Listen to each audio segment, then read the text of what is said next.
Exercice 20, page 108, dans lequel on va traiter de la synthèse du chlorobenzène. Donc le chlorobenzène, c'est lui, C6H5Cl, c'est le produit de la transformation chimique.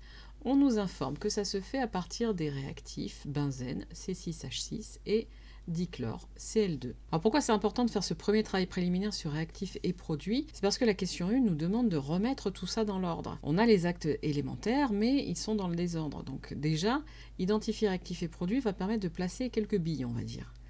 Par exemple, Cl2, ici, c'est un réactif.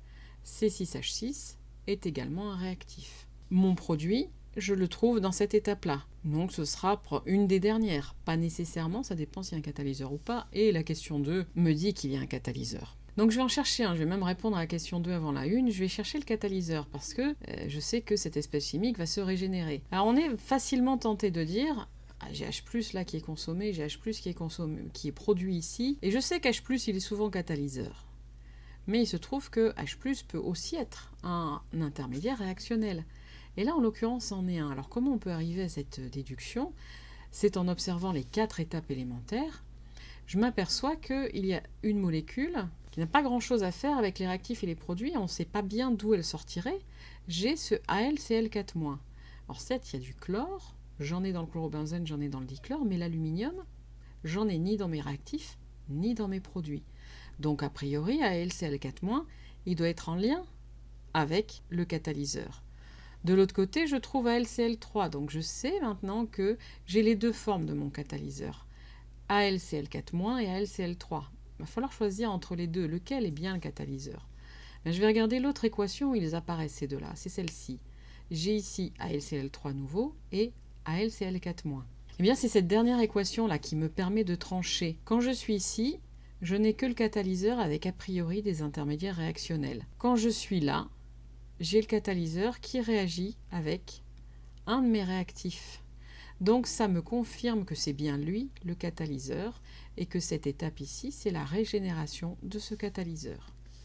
Donc en première étape, je vais marquer la réaction du dichlore Cl2 plus celui que j'ai identifié comme étant catalyseur. Ça va me donner Cl+, plus AlCl4-.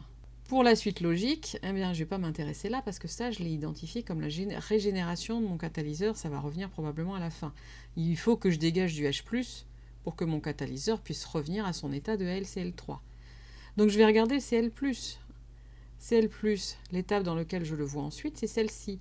Et ça tombe bien parce que je vois que Cl+, cet intermédiaire réactionnel, réagit avec un autre de mes réactifs. Donc on est plutôt sur la bonne voie en disant que cette étape-là serait la deuxième. C6H6 plus Cl- donne C6H6 Cl+. On peut supposer que C6H6 Cl+ est un autre intermédiaire réactionnel, ce qui nous poserait cette équation-là en troisième étape, vu que je vois que mon espèce chimique que j'ai fabriquée juste avant se transforme immédiatement. Je mets donc en troisième étape C6H6 Cl+, ça va donner C6H5Cl plus H+. Et là, ça me confirme tout le travail d'avant parce que je viens de fabriquer le produit que je veux et je viens de fabriquer H+, qui me permet d'aller faire cette réaction là-haut, la régénération du catalyseur. La dernière étape est donc AlCl4- plus H+, qui va donner AlCl3 plus HCl. Alors en faisant ça, eh bien, j'ai répondu à la question 2. Identifier et nommer le catalyseur, eh bien, c'est AlCl3. Alors le nommer, c'est un sel ionique, c'est-à-dire un solide constitué de 2 ions. Je sais que le nom des sels ioniques, je commence toujours par donner l'ion négatif en premier. Alors là, j'en ai 3 en l'occurrence, donc c'est du trichlorure d'aluminium. Nommer le deuxième produit de la réaction, eh bien, j'avais identifié un produit ici avec le benzène. Mon deuxième produit, finalement, ça va être HCl. Et HCl, je sais que c'est l'acide chlorhydrique. Ceci va me permettre de répondre à la question 3b où on me demande d'écrire l'équation de la réaction. Donc là, je vais supprimer tout ce qui est notion de catalyse. Donc AlCl3, le catalyseur, je le supprime. Et tous les intermédiaires réactionnels. Alors j'ai Cl+, qui est intermédiaire. AlCl4- le sera aussi. C6H6Cl+ est un intermédiaire réactionnel. H+ aussi. Et on a fait le tour, je crois. Et on peut écrire le bilan. Cl2 plus C6H6 va donner C6H5Cl plus HCl. On place les indices parce qu'on les connaît tous et qu'on nous demande implicitement de le faire. Ça, c'est gazeux. Ça, c'est liquide. Ça, c'est liquide et on nous dit que le deuxième produit est gazeux. Donc, je mets un indice gaz ici. Dans la question 4A, on vous dit qu'on injecte à 25 degrés et ensuite on chauffe et on maintient jusqu'à 55 degrés.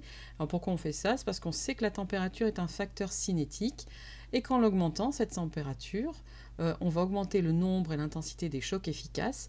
Donc, on va augmenter la vitesse de réaction. Alors en répondant à la 4A, j'ai plus ou moins répondu à la 4B parce que proposer une modélisation des interactions qui justifie ce qu'on a dit, cette modélisation, c'est l'augmentation du nombre de chocs efficaces qu'on attend comme réponse. Donc finalement, on avait déjà répondu.